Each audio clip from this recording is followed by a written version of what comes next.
So anyway, I've been wanting to make this video for a long time to finally set the record straight. Who do you think is the best Joker? Man, my phone is always going off. I'm hoping don't listen. I want to get into this. So this is not going to be a long video, but I'm going to count down. I'm not going to count the cartoon voices.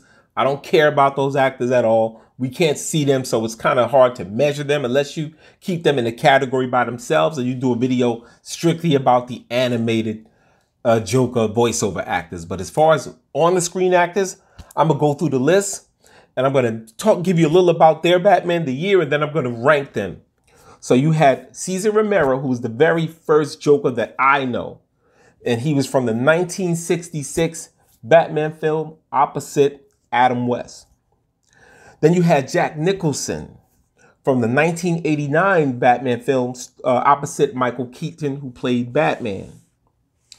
Then you had Heath Ledger in the 2008 Dark Knight film opposite Christian Bale as Batman. Then you had Joaquin Phoenix in 2018 movie The Joker, who was the feature star in that. He was the leading actor, so he wasn't opposite a Batman, but there was a little Bruce Wayne actor. So anyway, then you had Jared Leto in Suicide Squad 2016, who played the Joker. Then last you had Barry Coogan in the 2022 movie The Batman, starring opposite Robert Pattinson, aka Shovelface. So I'm gonna start off with taking Cesar Romero out of that from the 1966 movie. Why? Because he was the first big screen Joker. He kind of laid the groundwork. He created the template that every other actor now had to step up and do their own rendition. They had to compete with that or try to create their own version of the Joker. He was the first. So I'll put him in a class by himself. So, sorry, I can't rank him in that.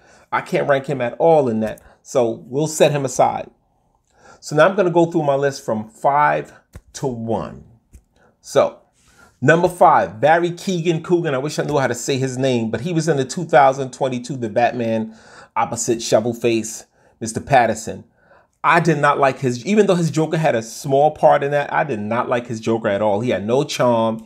He had no flavor. I didn't like what his Joker looked like for the brief second that they saw him. He looked to me like they're just trying to just pick up from where Heath Ledger left off. His Joker looked like kind of a freak show to me, and I just didn't like him as Joker. I didn't even like that movie, period. I didn't even like Shovelface as Batman. I mean, some people like that movie. I had mixed messages, mixed reviews on that movie. People had their own opinion of it, but to me, that movie was a straight bore fest, and maybe that took away from the impact his Joker could have made. And that maybe in the next film, if they cast him as the Joker, it'll have some impact. But for me, his Joker was the absolute worst. Like I said, he had no charm. I didn't like what he looked like. He looked like too much of a freak show. I didn't like his voice.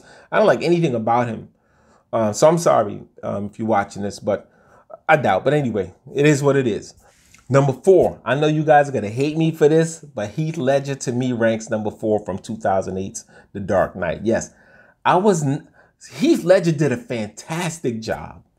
But I wonder if he didn't pass away, would we have really raved about his performance like that? Because if you remember, he passed away before the movie even came out. So that kind of built up the anticipation for that movie. And people just showed their love to support that movie because that great actor, this was supposed to be his crowning achievement.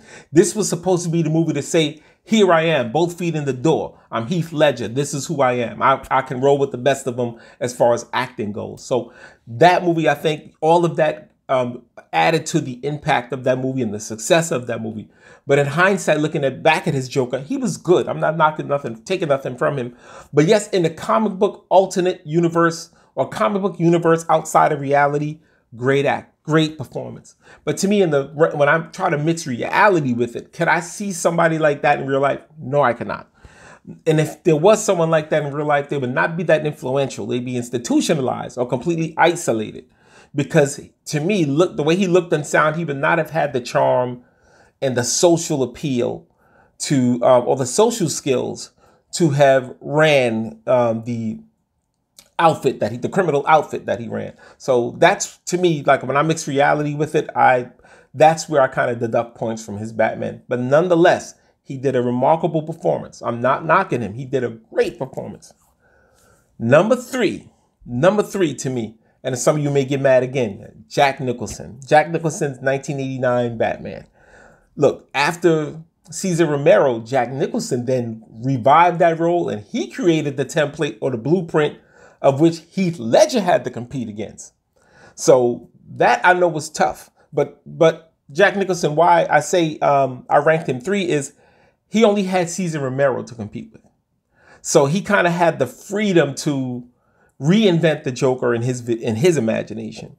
And I think he mixed a lot of his own personality with it. Like if you see One Flew Over the Cuckoo's Nest and you see The Shining, you kind of see the elements of his Joker there. So to me, that role was not really a stretch for Jack Nicholson, because his Joker was a combination of One Flew Over the Cuckoo's Nest and Jack from The Shining.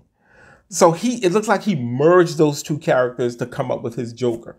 So I'm not taking anything from him. I've seen his Joker before. I kind of understood the two to me, but he did a great job. But the reason why I ranked him higher than Heath is he created this template that Heath Ledger had to compete against. So, and he revived the role of the Joker, and he did a marvelous job. Take nothing from that. So yes, that's where I'll rank Jack Nicholson. Number 2, Joaquin Phoenix. Now, I know some of you probably are upset that he's not number 1, but Joaquin Phoenix, I loved his Joker. Why I loved his Joker? His Joker, to me, where you look at all the past Jokers, even the cartoon ones, they all kind of follow that same pattern. They all try to be as freaky or as wacky as they possibly can be, and as crazy as they possibly can be. Well, Joaquin Phoenix's Joker was someone that you know you could sit next to on a bus, in a restaurant, anywhere you go. It could be that crazy guy that at any minute could pull out that tool and light the place up, like in real life. Joaquin Phoenix's character to me was scary because he embodied that. And we saw kind of him spiral to get to that point, which a lot of these guys, when they do that and they off themselves, they always leave some type of manifesto of everything that led up to that point. And to me, Joaquin Phoenix embodied that. He was the scariest Joker by far, or one of the scariest Jokers, I would say. So now, number one, Jared Leto, hands down. Listen, don't want to hear what you have to say. Hands down. What I'm saying, Trump Switch is saying, Jared Leto, hands down. And why I'm going to tell you, Jared Leto did the best job at being the Joker. The best job, absolutely. Because in the current times, I always look at these Jokers and I think about the current times. How would they, I'd see them in the comic book world, the imaginary world. Then I try to imagine them in the real world. What would that look like? What would they look like? And for some of the other Jokers, I couldn't see them in the real world. But I could see Joaquin Phoenix in the real world, and I could see Jared Leto in the real world. Why Jared Leto? Because we live in a time now where we live in gender fluid times. Jared Leto, to me, is the embodiment, and I use that word a lot, but to me, he is the textbook example or exhibit A of what a gender fluid madman would look like. He had masculinity, he had femininity. You kind of watched his Joker and wonder which way he went.